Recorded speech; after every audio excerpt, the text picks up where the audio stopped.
ಕೋಪ ಇದೆ ಅಂತ ಗೊತ್ತಿದ್ರು ಅಭಿಮಾನಿಗಳು ಸಪೋರ್ಟ್ ಮಾಡ್ತಾ ಇರೋದು ನೋಡಿದ್ರೆ ಅವರೆಷ್ಟು ಲಜ್ಜೆಗೆಟ್ಟವರು ಅನ್ನೋದು ಗೊತ್ತಾಗುತ್ತೆ ಅಂದ್ರು.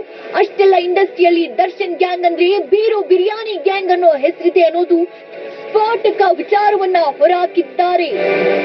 ಸರ್, ಇವಾಗ ನಿಮಗೂ ಸ್ನೇಹಿತರುಗಳಿದ್ದಾರೆ, ಒಳ್ಳೆ ಕೆಟ್ಟ ಸ್ನೇಹಿತರು, ನನಗೂ ಒಳ್ಳೆ ಕೆಟ್ಟ ಸ್ನೇಹಿತರುಗಳಿದ್ದಾರೆ ಸರ್.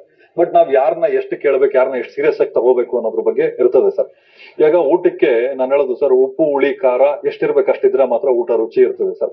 ಯಾವ್ದು ಹೆಚ್ಚಾದ್ರೂ ಯಾವ್ದು ಕಡಿಮೆ ಆದ್ರೂ ರುಚಿ ಇರಲ್ಲ ಸರ್. ಹಂಗೆ ನಾವು ಸ್ನೇಹಿತರುಗಳನ್ನ ಅವ್ರವ್ರ ಯೋಗ್ಯತೆ ಅನುಸಾರ ಅವ್ರನ್ನ ಹಿಡ್ಕೋಬೇಕಾಗ್ತದೆ.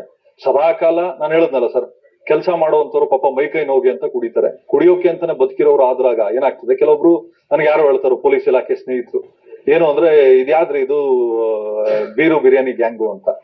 ಬಹಳ ಬೇಜಾರಾಯ್ತು ನನಗೆ. ಯಾಕಂದ್ರೆ ಇದು ಈ ಒಬ್ಬ ವ್ಯಕ್ತಿ ಕರೆಕ್ಟ್ ಆಗಿ ಇದ್ದಿದ್ದಿದೆ ಸರ್.